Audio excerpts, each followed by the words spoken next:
Əslində bir çox səbəbləri var. İlk bunu vurğulamaq istəyirəm ki, yəni gənclərin kifayət qədər çoxlu öyrənməsi olduğu şeylər var, hansı ki, universitet dərsləridir, əlavə getdikləri kurslardır. Bu tipli şeylər onların zamanını alır və eyni zamanda digər əlavə bir şeylərə, məsələn ki, özləri üçün ədəbiyyat oxumağa, bədii kitab oxumağa vaxtları çatmır.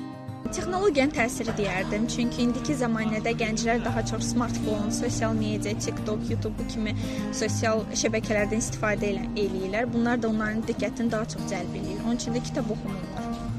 Düşünürəm ki, kitab oxumaq müəyyən qədər diqqət və qayğı tələb eləyir. Gənclər sosial medialarda daha çox zaman keçirdikcə onların diqqət səviyyəsi də nisbətən aşağı düşür. Həmçinin bir çox gənclər düşünür ki, kitab oxumaq nisbətən zaman itkisidir. Ancaq buna baxmayaraq da kitab oxumağı vərdiş etmiş və bunu gələcək nəsillərə ötürmək üçün çalışan gənclər də var. Mən tövsiyə edirəm ki, onlar gündə maksimum bir gündə 15 kitab oxumaqla hər gün hansısa bir fərq eləmir, tarix olsa ədəbiyyat olsun. Və onlar bir zənciri deyə bir plan var. Onu da eləsə, onlar üçün çox yaxşı uğurlu olacaq.